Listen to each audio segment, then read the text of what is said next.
నాంది cinema hit అయిన దగ్గర నుండి అల్లా నరేష్ గారు అన్ని సీరియస్ మూవీసే చేసుకుంటూ పోతుంటే ఎందుకు ఇలా ఆయన ఒకే జోనర్కి ఫిక్స్ అయిపోయి మూవీస్ చేస్తున్నారు?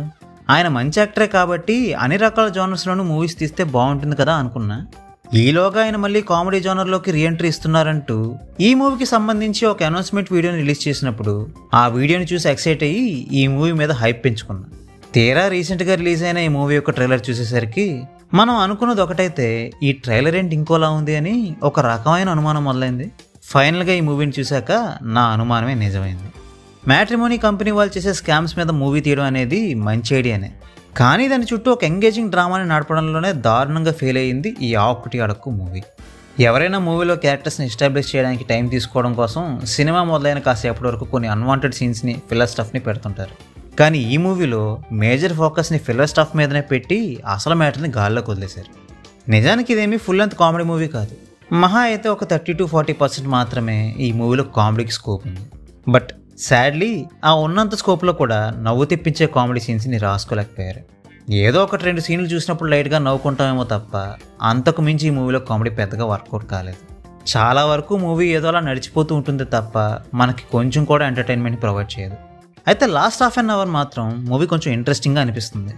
అట్లీస్ట్ ఈ మూవీ క్లైమాక్స్ అయినా గుర్తుపెట్టుకునే విధంగా ఉంటుందేమో అన్న హోప్ పడుతుంది. కానీ పుట్టినంతసేపు పట్టలేదు నా హోప్ని చంపేయడానికి.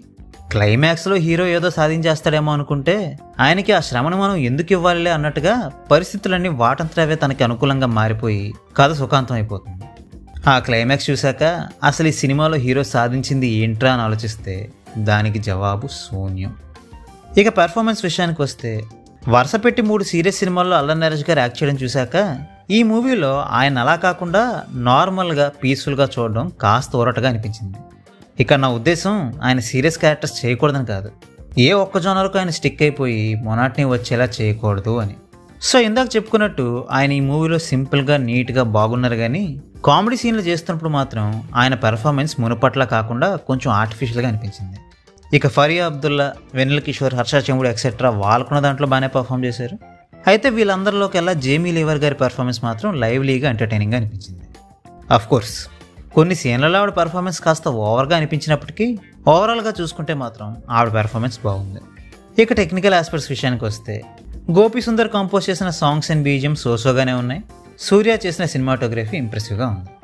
ఇక ఫైనల్గా ఈ మూవీని నేను మీకు రికమెండ్ చేస్తానా అంటే నేనైతే ఈ మూవీని రికమెండ్ చేయను.